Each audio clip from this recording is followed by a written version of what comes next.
Traders, hello, welcome back. Scott Andrews here with a end of week update. So I've got the USD yen up here now, the 1 hour time frame. So I got in here at 111.95 was my entry.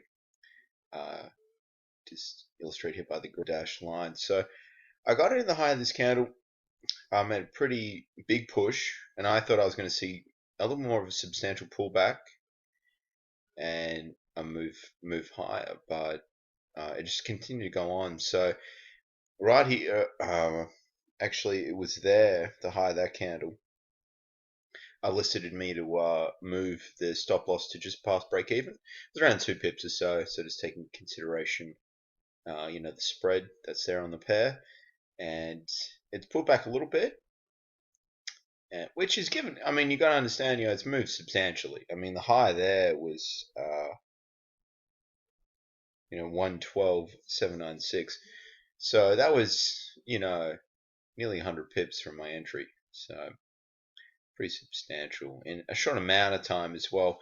I mean, I'm, not too familiar with the exact catalyst of what sort of fueled that, because we saw, a bit of a mixed bag of US dollar weakness, US dollar strength.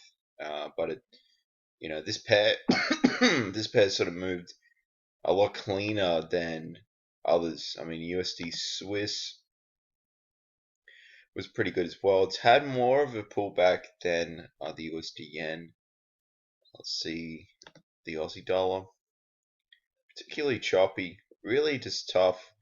Right here I was watching for a potential sell trade, and then it sort of bounced, and I was watching this, and it sort of came up again, and it just, I sell into weakness and I buy into strength, so I'm not particularly keen on just rolling the dice and getting in when price action isn't, meeting my criteria, which is tough though, because this is the first trade of the month for me. It's been nearly 3 weeks. The last trade I took was on, no, it was on the 27th. We go to the account history. It was on the 27th. Yeah, there we go. The 27th was the New Zealand sell trade, and then that got filled. No, that ended on the 27th. Sorry, so it was the 19th was when I took, or the 20th. So it's been like 3 weeks since I got into my previous trade, which was selling the New Zealand US dollar. So you just gotta be patient and wait. Sometimes, obviously, I am looking to expand my systems out a little bit, because I'm aware that it's not, if I was to be trading with $100,000 or so, which is the plan for when I go full time, it's going to be inappropriate just to have one system, and just psychologically, if things aren't going to plan, you've got to sort of diversify what you're doing and adapt to the market conditions, because recently trends have not really been on at all. And we'll go to the euro, and that that sort of rallied as well. I mean, it's you've got a few moves that will be looking like they're shaping up pretty nicely, and then bam, we have a bounce, and it's just when it's like this though, you've got to be very picky, and you just sort of have to realize that you might not be trading much, and that's okay. Because the easiest thing I've learned, especially in May, was that the easiest thing is to lose money. So you've got to really understand that and appreciate that. So, going forward, let's see the Aussie yen actually, one more little looky-loo at that. But going forward, in regards to a watch list, I think I will do a detailed watch list probably later today. So I'm going to do some back testing. Got a free schedule today. There's not much going on. Yeah, so the Aussie yen is still, that's a potential buy trade there. Let's see how it ended the day. Yeah, that's pretty nice. Neutral candle there. That's really sweet. You see how that print, that's an engulfing candle on support as well. There's space to the left. So, there is a little bit of resistance there, but I mean, the main is at 86,100. So, I'm going to continue monitoring that situation there. Obviously, it's got to get through that recent, resistance there in the 1 hour time frame, and then we'll see what happens. So I mean, potentially we'll make this green. I'm just on the couch here. It's the weekend. It's Saturday afternoon. I've done a few things.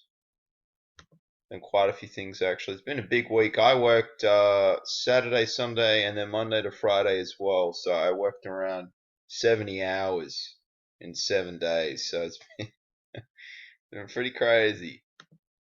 Let's go it lime, baby. Lime green. Lime green. Alright, and alright, let's put the 55. I like a 55 day.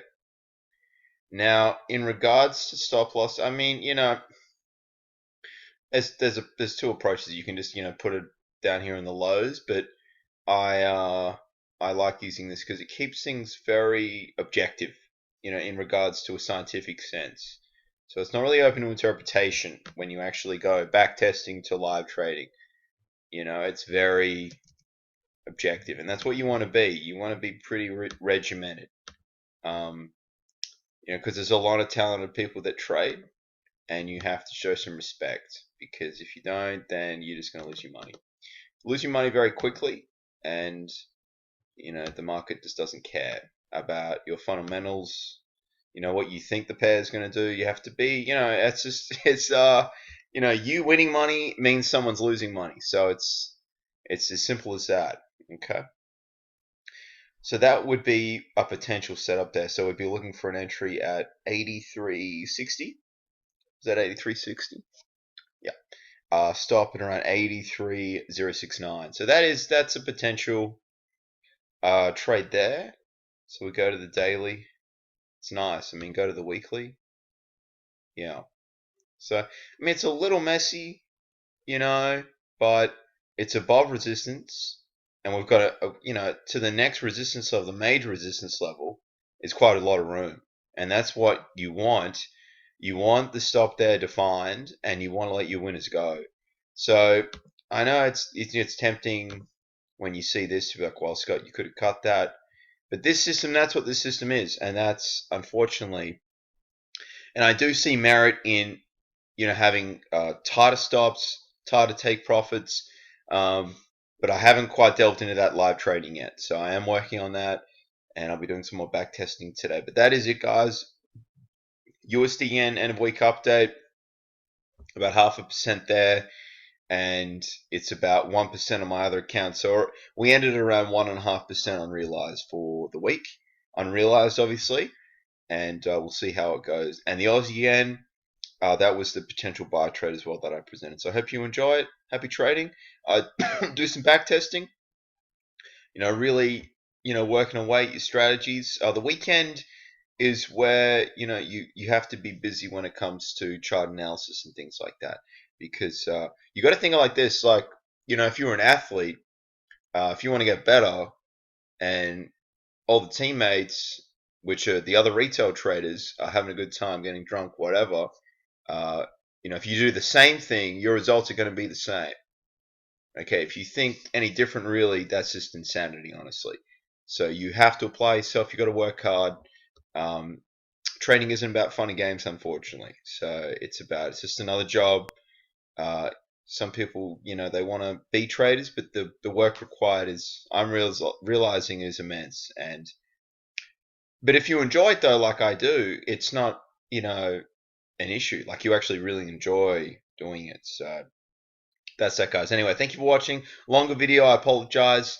I'll be checking in later today with some back testing, and bye for now.